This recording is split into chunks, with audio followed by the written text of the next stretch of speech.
Welcome to Step 25, Rejection, Shame, and Fear. Those are topics kind of like money and sex. No one wants to talk about them in church, especially. But everybody wants some. That's true. We may not talk about rejection and shame because it is too overwhelming, or it is possible we don't even realize it. But all of us have sometimes and on some level experience of rejection, shame, and fear. Some of us experience it daily or multiple times daily, and it darkens our days and paralyzes our decisions and our destiny. Mm-hmm. So let's start with, what is rejection? Well, rejection is the sense of being cast aside, thrown away, discarded as defective, not good enough, or of no use. Rejection is not being accepted as valid, acceptable, worthy, or legitimate. And it causes deep pain and shame when we're rejected by those close to us and those we look up to and value, like a parent or a coach or a teacher who's constantly devaluing us or even ignoring us. Or a mate or a boyfriend or girlfriend who uses us for their benefit, then throw us aside like an empty potato chip bag, or a boss or pastor who only cares about what we can do for them or their cause and not who we are. In my book, I share a story of being rejected by one of my girlfriends, So her family was an influential family in the community. And one day I was helping my mom by taking chickens to sell. I was riding on a horse with the chicken hanging on a rod across the front of the saddle. And they were quiet the whole way, about an hour. But when I encountered my girlfriend with her friends, the chicken started screaming and pooping and making a lot of noise. So we couldn't carry on a conversation. Needless to say, after that, she was no longer my girlfriend. Her loss, my gain, right? So of course, yeah. Hey, and I can say it in a funny way today, but at that moment, it was not funny. Yeah, that's a funny story, but rejection isn't fun or funny. And for me, without even realizing it, I grew up with a deep underlying sense of rejection because of religious beliefs in my church culture that I was raised in. I grew up believing that I had to be good enough for God to love and accept me, which caused me to try to live up to this impossible standard of perfection. Yeah. But I constantly fell short of God's holiness, which caused me to feel rejection from God multiple times a day, every time I failed him. And it established this core lie in my heart that I wasn't good enough for God. And if I wasn't good enough for God, then I wasn't good enough for nobody anyone else. So I became preoccupied with what other people might say or think about me, about how I looked, how I dressed, what I said or what I did. And I spent way too much time and energy concerned about other people's opinions and trying to calculate like the right thing to say or what not to say or how to respond or be so that other people could accept me. It was exhausting. It was like living in hell, trying to determine other people's expectations of me so that I could perform in a way that would make me feel like I was being accepted or okay. Yeah. And really, it was unconscious. It was totally unconscious dynamic in my life because in an overt level, I was being told by the church that God loved me unconditionally, like no matter what. But covertly, they were making me believe I had to be good to be accepted by him. And my focus was always on sin and behavior and never on like a father-daughter relationship with my Abba Father. I was this good Christian girl. I went to church every time the doors opened. I was teaching others how to be good enough for God to love them. And all the while you were worshiping the power of sin in your life to keep you from God and promoting self-performance as the answer, which in essence nullifying the power of what Jesus did on the cross for you and for us. Yeah, Because if I could be good enough for God to accept me, then why would Jesus need to die? Amen. It totally That's negated right. the fact that Jesus took all of my sin on him, saving me from not only the penalty, but the power of sin, and reconnecting me to the acceptance and love of the Father, apart from anything that I could ever do. What a lie of the devil to keep people who love God. You love God. Yeah, a lot. Right? And have been forgiven, living in torment, and not enjoying what Jesus died to give them. The only thing God asked of you was what Romans 10:9 says, to confess with your mouth and believe in your heart what Jesus had done for you. Yeah, I confessed all the time, but Yeah. my heart didn't believe. So you'll be eternally accepted. You were already eternally accepted when you came and say and confess. And that's the key, connected to the Father. Yeah. Yeah, but I didn't understand that Christians can't be bad because they've been accepted and redeemed. They can only do bad things. And usually they're doing those bad things because their heart hasn't gotten the truth about who they are now and that they're fully loved and accepted, period. Maybe you haven't experienced the kind of rejection Susan did or me, but it's likely we have all experienced feeling of rejection to some degree. Maybe not being chosen or not being first choice for playing in a team or a job, a date, etc., etc. God's intention was that we would receive life and identity through relational connection, first with Him and then with others. But rejection happens when those people who were intended to give you life-giving acceptance, and they were given that responsibility by God to give you that acceptance and connection, don't give it to you. Rejection often violates our vulnerability and ignores legitimate needs. We may experience rejection from people like parents, family, teachers, pastors, and bosses whose role in our lives should be to nurture, guide, and help us grow to be secure, healthy, thriving individuals. We may have experienced rejection through being ignored or the abuse, words, actions, or negligence of others. One of the ways we delegitimize people and cause them to feel rejection is by ignoring them. Yeah. And some of us may have experienced rejection in the womb from parents who were not prepared for or didn't want children, or maybe they were hoping for a child of a different sex.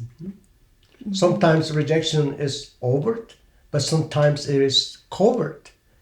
We can viscerally experience rejection that is felt in our body without our mind even being aware that it's happening. Rejection can be experienced in lots of ways for lots of reasons.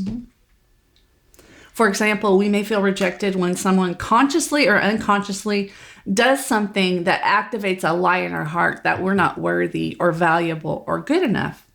Or if there's a generational iniquity or an attitude in the family line that says they, like a people group, like all men or all women or all white people, all authorities will reject us. You know, maybe because of past racism, prejudice, social status, religious bias, we feel rejected in a relationship because that's been passed down through our family line. You know, I have a good friend and she's white. And the other day she shared with me, really in deep pain with tears in her eyes, how her black friend had received her words and actions as rejection when she in no way had rejected her. But the generational pain of rejection from white people towards blacks was causing her friend to feel rejected by someone who loved her very much and had never and would never reject her. You know, thankfully the relationship was restored, but it was a couple days or weeks of sadness and a lot of pain for both of them before they were able to recognize and overcome the past experience of rejection to restore and heal the present relationship today.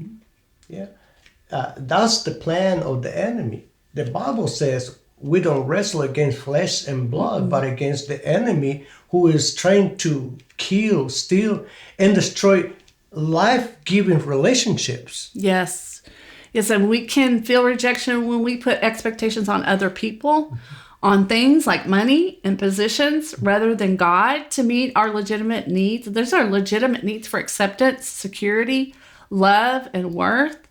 And we may even reject ourselves and beat ourselves up when we don't meet the expectations that we place on ourselves. Everyone needs to feel loved and accepted. Instead of saying, I accept and value you, rejection says, I don't accept or value you.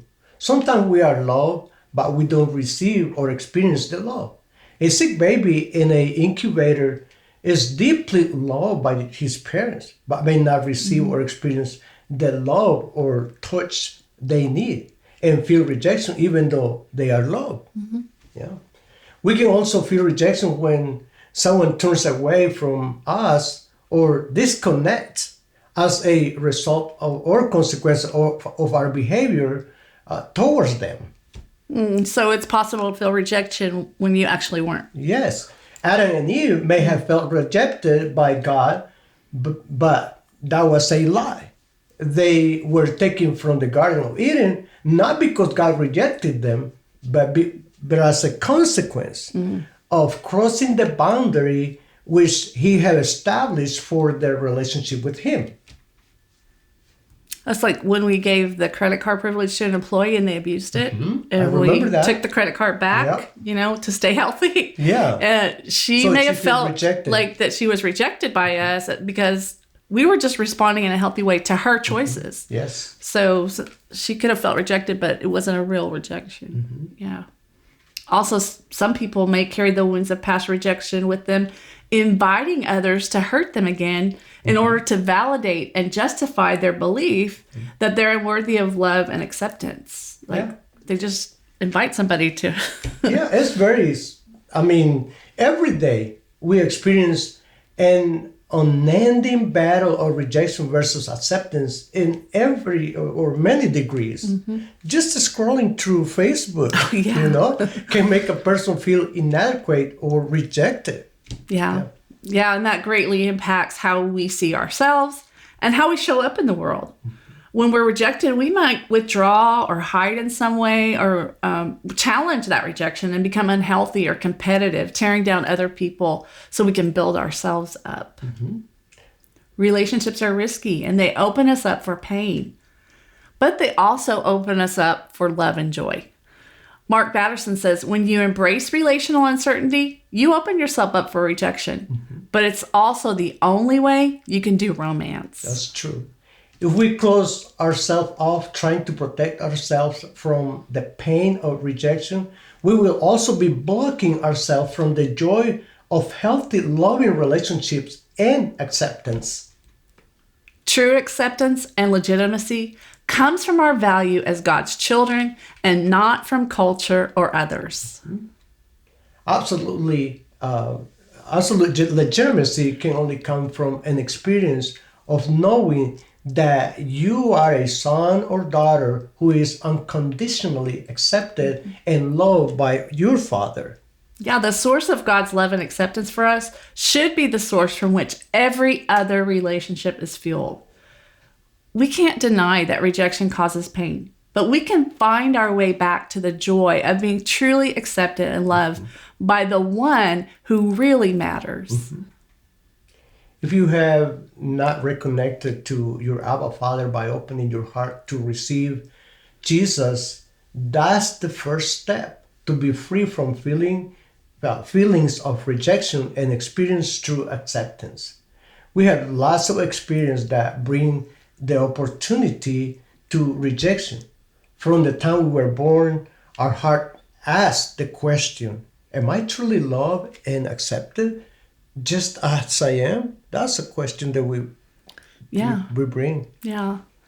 As I mentioned earlier, my religious upbringing had caused me to believe a lie that not only God judged me as unworthy, but that every single person had their own personal Susan scale and like a judge's gavel, and they were authorized with the power to determine my worth and acceptance based on their opinion of me and my performance. And I can remember being in 8th grade and not even wanting to go up to sharpen my pencil in the front of the room because like 30 kids were going to be making a verdict on my worth. And it was just too overwhelming. So I just stayed in my seat. I didn't move. nobody I hid. That false belief must have created a lot of stress for you, because opinions are as abundant as people and very different, which will leave your sense of worth constantly hanging in the balance of others' opinions. Yeah, because you can't please everyone. And so that made it impossible for me to ever feel okay about myself for very long, because somebody was always going to be rejecting me. So I asked Jesus one day what the truth was. And I saw Jesus sitting at a judge's bench, banging a gavel, declaring me eternally righteous and worthy. And there was no higher authority and no other judgment that could supersede or negate his ruling. The heavenly judge not only declared me righteous, but he had personally paid the penalty in full for all my shortcomings, past, present, and future. Amen. And he invited me to be part of his family. I no longer needed to look at the opinion of man as my source for acceptance and worth. How beautiful that he showed you the picture of you are free. I'm declaring you free. And then he says, come to me. My family. That's awesome. Yeah. So if you have received new life in Christ, you do not need to look to others as your source for acceptance, value, and love. You have been given a will and have the power to choose what you will believe, either the facts or your experience or rejection and the lie interpretation the enemy feeds you, or you can choose to ask God to show you his perspective and believe the truth, like he did to Susan, about who you are, how special, valuable, and loved he says you are, no matter how you feel, which is important. That's right. Below this video at step 25 on my journey to transformation, you will find an audio of a prayer for healing from rejection. Find a quiet place alone and take a few minutes to listen to and agree with the prayer. You may want to listen to it several days in a row, or any time that you experience rejection, to remind yourself and to help you process through that. And we'll see you in the next portion.